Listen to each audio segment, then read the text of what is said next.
you can now rent a party bus through Uber. We are on Uber's site right now, and as you can see, Uber Charter lets you book high-capacity group rides such as limo buses, sprinter vans, and buses directly from the Uber app in 14-plus passenger vehicles. If you have a smaller group, feel free to book and spread out. So if let's say I want to order a party bus just for myself, I guess I could do that.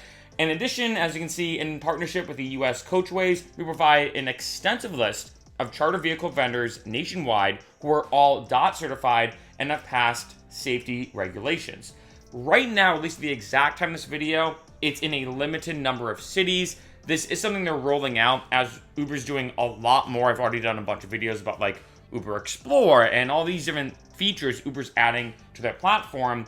But it's this simple. All you gotta do is go to the Uber app, tap charter, select new trip, the event type, trip type, and number of passengers, pick up and drop off details, choose your vehicle.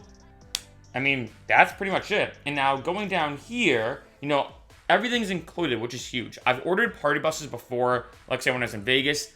It is a bit of a nightmare, I'm not gonna lie. Like, sometimes it's easy, sometimes it's tricky. So the fact that you can do this so easily in the app is huge, because going down here, your quoted price includes all the fees for the use of the bus, the cost of the driver, insurance, tolls, and gas.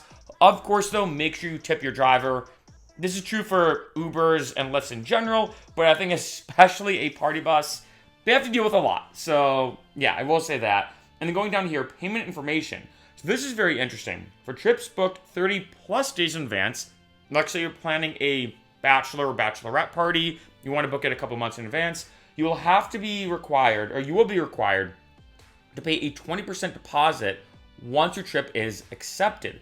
For trips booked less than 30 days in advance, you will be required to pay the fare in full with no deposit. And lastly, most people will use credit cards, I feel like, with Uber anyway, but keep in mind, Uber requires a valid credit card to hold and secure your reservation. One last note they have down here is optional extras are available for your purchase on your Uber Charter reservation, including Wi-Fi, outlets, USB ports, cancellation protection, and alcohol consumption.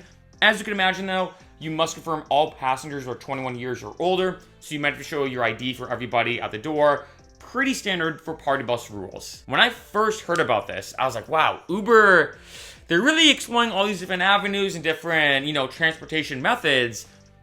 But then the more I thought about it, the more I'm like, it actually isn't that far off from, like, say, an Uberxl. There are very, very different legal rules and regulations. For example, on most party buses, in most situations, you can legally drink alcohol. So you can bring bottles on it. Obviously, you want to make sure you want to check out the terms that the party bus has about this. But let's say if you get a party limo or a party bus, whatever you get in terms of your actual vehicle, you can drink alcohol on it.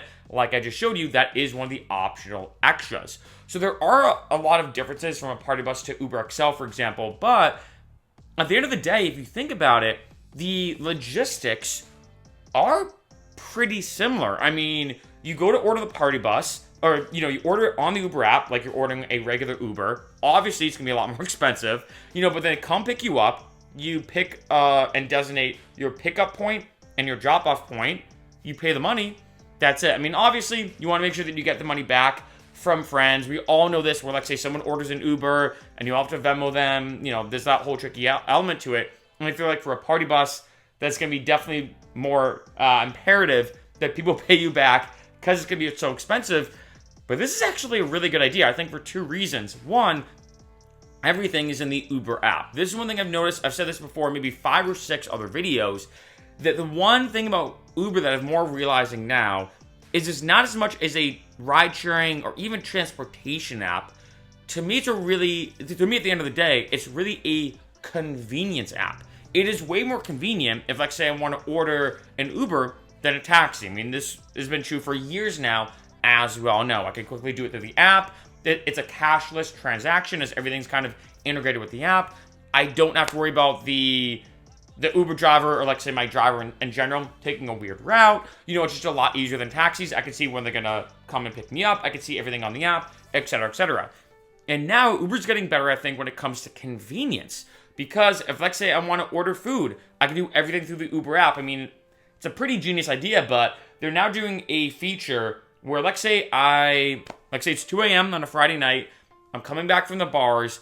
If I pull up the Uber app, there's now a little thing that pops up saying, hey, why not order food on your way home? And you're like, Denny's does sound good right now. It is 2:30 a.m., right? So everything's so convenient with Uber because all your credit card information's right on the app. It's a lot more streamlined, a lot more efficient. So now adding party buses into this, I mean, hey, especially if you're traveling, if you're in another place, if you're celebrating, or you just want to have a random fun Friday night and you just want to, do Uber Charter, you can easily do that. The one interesting thing I'm curious about how they're going to do this, and obviously a lot of this is going to be in the back end, is going to be the logistics with the party bus drivers. Now, I've mentioned before, and this is, in my opinion, pretty much, in a sense, the same thing, that you can now order a taxi on the Uber app, which sounds a bit almost like an oxymoron, ordering a taxi on the Uber app. I used an analogy a couple of days ago. It's almost like saying you could order a Blockbuster video rental through Netflix, in a sense. And so the fact you can do that through Uber and order a taxi, well, I mean, the way Uber and the taxi is going to connect, I bet they're figuring that out. Obviously, you're not going to really hear about that because that's more on the back end side of the business structure.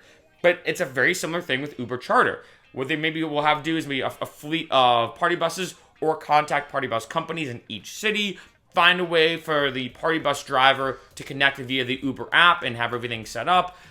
A lot of this, so you really don't have to know, and you don't even have to care or worry about, because when it comes to Uber, it is the convenience of it. And I think, like I said, I think this is honestly a genius idea, that you could just pull up the app. You don't have to do all the hassle that is ordering party buses. And like I said before, when I was in Vegas trying to get a party bus, it was a nightmare in terms of, telling them your location, trying to negotiate rates, trying to figure out where we're going to go. Like, it was a nightmare.